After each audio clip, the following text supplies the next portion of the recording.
Câmara dos Deputados aprovou nesta semana o projeto de lei que regulamenta o mercado de carbono no Brasil. A proposta estimula o mercado regulado e um mercado voluntário de títulos representativos de emissão ou de remoção de gases do efeito estufa.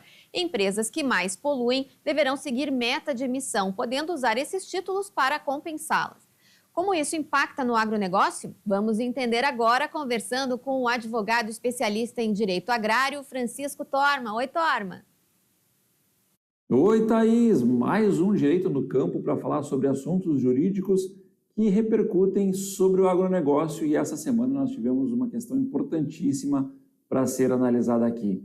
Na Câmara dos Deputados foi aprovado o projeto de lei que institui o mercado de carbono aqui no Brasil. Esse projeto de lei já havia sido aprovado no Senado Federal, foi agora para a Câmara dos Deputados, foi aprovado em regime de urgência e segue para a sanção presidencial, ou seja, a partir da assinatura, da sanção do presidente da República, o mercado de carbono se torna lei aqui no Brasil. E é óbvio que isso tem impactos para o agronegócio e nós precisamos analisar. Tem impactos para todos os setores econômicos, é bem verdade, mas nosso intuito aqui é sempre analisar o que as questões jurídicas impactam no agronegócio brasileiro e no agronegócio gaúcho. Bom, vamos entender primeiro o que é o mercado de carbono, que tanto se fala, afinal de contas, o que é esse mercado que está sendo instituído por esse projeto de lei que está prestes a se tornar uma lei.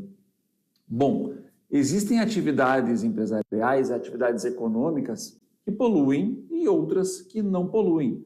Existem atividades econômicas que geram crédito de carbono, ou seja, sequestram mais carbono da atmosfera do que efetivamente produzem carbono. Ou seja, elas têm uma pegada de carbono negativa, sequestram carbono da atmosfera, tiram carbono da atmosfera, carbono que é um dos gases considerados causadores do efeito estufa. Em contrapartida, outras atividades empresariais, outros empreendimentos, poluem mais do que sequestram carbono. Exemplo, uma indústria, por exemplo. Uma típica indústria, ela vai produzir carbono com a queima de combustíveis, ela vai produzir outros tipos de resíduos tóxicos. E ao contrário, por exemplo, uma propriedade rural que produz de forma sustentável, ela sequestra carbono da natureza a partir da sua mata, da sua reserva legal, do seu plantio. As próprias plantas ali da sua lavoura vão sequestrar carbono da natureza a partir do processo da fotossíntese. Portanto, esse mercado ele vai dizer que nós precisamos controlar o carbono emitido pelas atividades empresariais aqui no Brasil e que nós precisamos fazer uma contrapartida entre essas atividades que poluem e as que não poluem, as que geram crédito de carbono e as que geram débito de carbono, e esse mercado precisa acontecer entre a empresa que polui, a empresa que gera carbono, precisa comprar créditos daquele empreendimento que sequestra carbono. Isto basicamente é o mercado de carbono, é uma tentativa de equilibrar as emissões de carbono, de equilibrar as emissões de gases do efeito estufa. Então é isto que está sendo institucionalizado por essa legislação. É um problema principalmente para as empresas que têm uma pegada de carbono muito negativa, ou melhor, muito positiva, que produzem muito carbono e vão precisar comprar esses créditos. Evidentemente que é um custo que o empresário brasileiro vai ter que suportar a partir do momento em que essa legislação entrar em vigor. Mais despesa, mais custo para o empresário, mais custo para a empresa, consequentemente, certamente vamos ter aumento no preço dos produtos.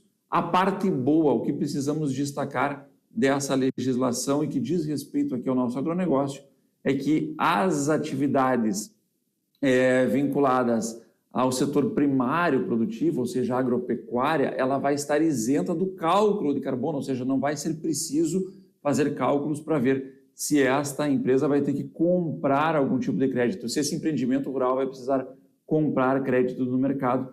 Então, reiterando, essas atividades primárias do setor produtivo agropecuário estão isentas de qualquer necessidade de compra de carbono. Então, isso é muito importante, porque o agricultor não vai ter essa dor de cabeça e certamente esse ônus a mais de ter que estar comprando crédito de carbono, até porque nós sabemos que a nossa a agropecuária brasileira, ela é extremamente sustentável. A agricultura, ela é sustentável porque ela sequestra carbono. O próprio plantio das lavouras sequestra carbono no meio ambiente. O plantio direto na palha é uma das principais tecnologias de proteção ao meio ambiente, tecnologia brasileira, criação brasileira, que deve ser replicada em todo o mundo. A reserva legal, que é aquelas matas que o produtor tem que manter intocadas dentro do seu imóvel particular, são essenciais para esse sequestro de carbono. Então, tudo conspira para que a agropecuária brasileira não precise ser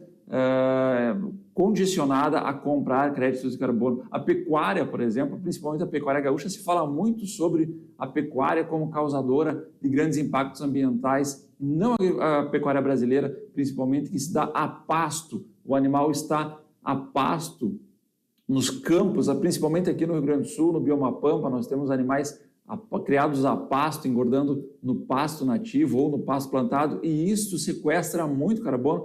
A própria pastagem que esse animal se alimenta sequestra muito mais carbono do que o próprio animal produz. Então, a pegada de carbono é negativa.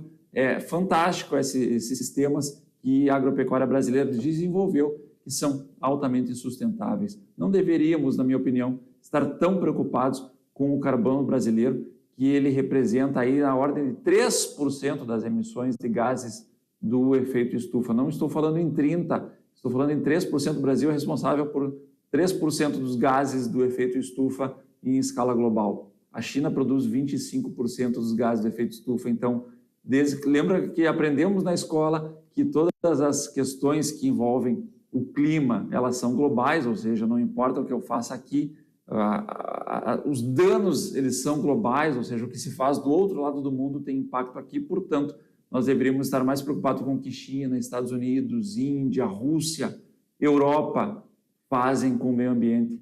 A pegada de carbono brasileira é muito insignificante para tantas preocupações, principalmente para esses olhares que nós vemos de fora, aí, outros países olhando para o Brasil com preocupação. Eles precisam se preocupar um pouco mais com o que eles fazem no aspecto doméstico. E certamente, na quinta-feira que vem, estaremos aqui novamente conversando sobre aspectos jurídicos do nosso agronegócio. Até lá!